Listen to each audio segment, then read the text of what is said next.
Toprak Razgatlioglu spent years making the rest of the world superbike grid look ordinary. He arrived in MotoGP as the man nobody could shake.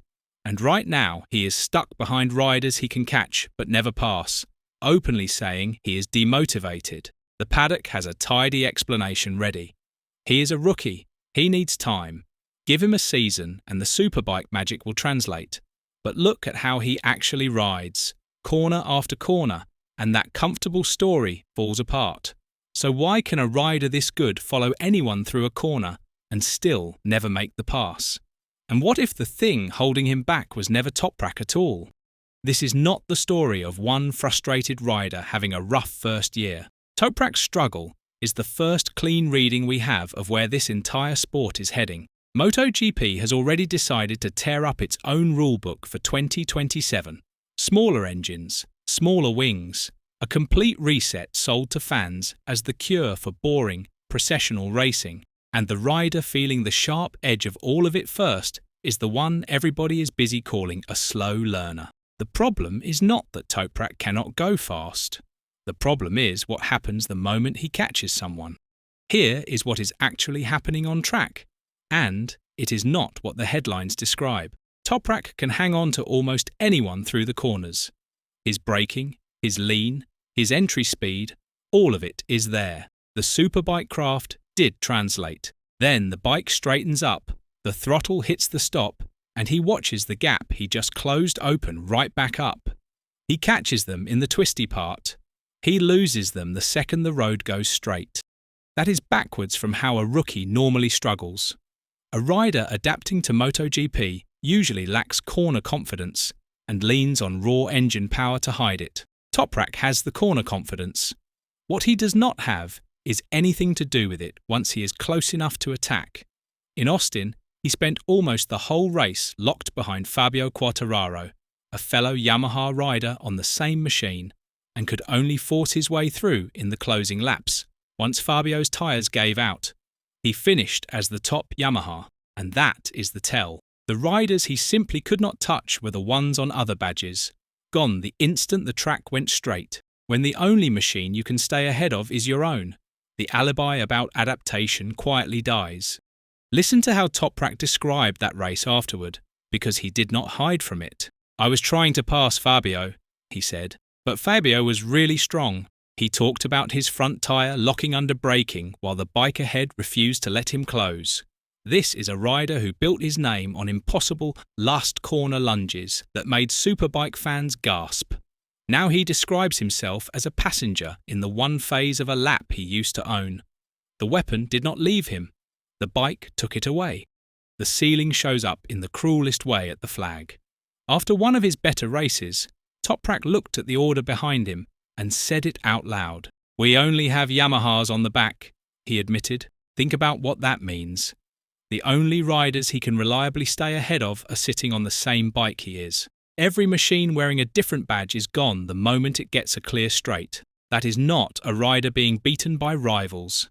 That is a bike deciding exactly how far up the road its rider is allowed to go and refusing him the rest. And here is the part almost nobody connects to any of this. That Yamaha V4 Toprak is wrestling was never even the plan. Yamaha ran an inline engine for its entire modern history, and it fully intended to keep it. The man who runs Yamaha's racing operation, Pavesio, admitted the V4 was, in his own words, Plan B. So what forced the switch? The 2027 rulebook. With the new aerodynamic limits coming, Pavesio explained, an inline engine leaves you no room left for wings. Stay with that for a second. A rule that does not even exist on track yet has already redesigned the bike underneath him. He is not only fighting Yamaha, he is fighting a regulation from the future that arrived early. Now lay the 2027 rules on top of what Toprak is already living. The engines drop from 1000cc to 850cc. The fairings shrink. Ride height devices, the launch and corner tricks are banned outright. Dorna sold all of it as the cure for overtaking, the way to kill the dirty air that lets a leading bike breathe while the chaser suffocates. The intention is genuine. but the sharpest voices in the paddock keep flagging the same danger. Less engine means less slipstream punch down the straight. Lighter bikes mean shorter braking zones, which means fewer late lunges into a corner. And if cornering speed climbs while the wings stay, the dirty air does not vanish. It moves. Casey Stoner has warned about exactly this, that you can hit every target on a spreadsheet and still strangle the racing. We have heard this song before, in the 2007 800cc era, when smaller engines produced some of the most processional racing the sport had ever seen. This is where the whole thing flips over. We are not watching Toprak Razgatlioglu fail to adapt to MotoGP. We are watching a live preview of the racing MotoGP is about to hand the entire grid, strong through the corner, helpless on the straight, glued to the rider ahead with no way through. That is not Toprak's private bug. Under the 2027 rules, that could be the default setting for everyone. Look at why Yamaha matters here. They did not stumble into the V4 by accident. They studied the future rulebook, saw the inline engine was finished under it, and rebuilt everything early. Toprak is one of the first riders aimed seriously at the 850cc world, and the very first thing that world stripped from him was his ability to overtake. And it gets its first honest public test almost immediately. The morning after the Czech Grand Prix, Brno hosts the opening tyre test for the 850cc era. All of it under a stopwatch. The first factories down this road, after 2 years of promising fans this reset would fix overtaking, are about to get their first real answer. Toprak has already given his. So here is the honest verdict. Toprak Razgatlioglu is not the problem with this Yamaha, and he is not a champion who suddenly forgot how to race. The skill that terrified an entire paddock is still there, intact every time the track turns. What broke is the part of the bike that lets a great rider finish a move, and it broke because of a rule book meant to make racing better, not worse. MotoGP looked at years of dull, follow-the-leader processions, blamed the aerodynamics and the engines, and prescribed smaller versions of both. The instinct was right.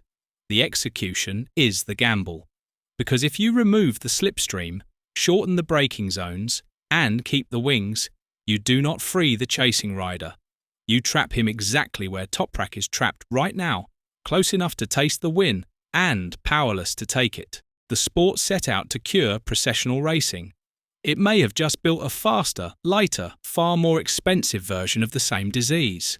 And the man they keep calling a slow learner was simply the first to feel the wall.